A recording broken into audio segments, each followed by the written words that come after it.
Hi, I'm Nathan Sholin, and I would like to take a small look into the world of attack aircraft and see what we can learn from it today. I will be analyzing the differences between the Japanese Yokosuka D4Y and the Curtiss Helldiver SB-2C.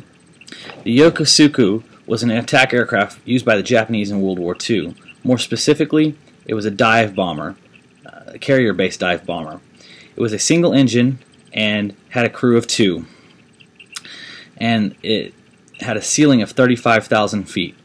It could also carry a payload of up to 1,235 pounds, and for defensive purposes it had two 7.7 millimeter machine guns fixed to the leading edge of the wings on each side, and a 13.1 millimeter machine gun in the rear of the cockpit for the second crew member. In the case of an enemy on their tail, the other crew member could shoot at it from behind.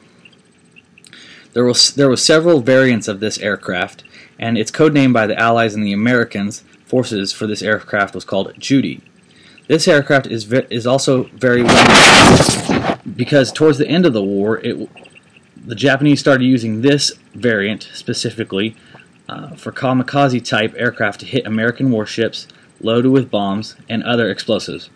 For a kamikaze mission, it was fitted with a booster on its back so it would give more downward thrust and could make it faster through the anti-aircraft weapon systems, making it that much more deadly to American ships.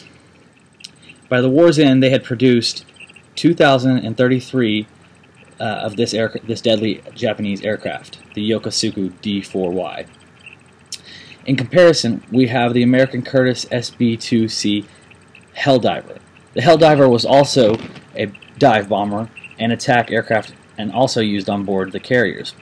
It had a stronger fuselage and was a 2-crew plane similar to the Yokosuka D4Y. It had a great combat record against the Japanese and helped in sinking several Japanese ships and taking down enemy aircraft. Its armament could hold unguided rockets, bombs, and a single torpedo in its internal bomb bay. It had 2 forward fixed 20 millimeter cannons on its wings, as well as 4 12.7 millimeter heavy machine gun.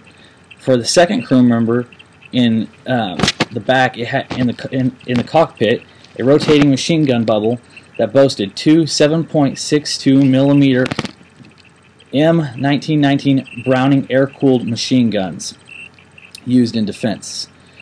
It was known for its tough handling by its crews. It was heavier, so therefore it couldn't go as far as the Yokosuka D4Y, but it had better armor plating and weapon system and could carry a payload of 2,000 pounds. By the end of the war, the Allies had produced 7,140 of this aircraft compared to the Japanese 2,000. It is safe to say, in comparison, the United States had a better aircraft out of these two, and its track record and combat record proved this. Now let's take a look in another category, fighters, and see how these aircraft engage the enemy. Thank you.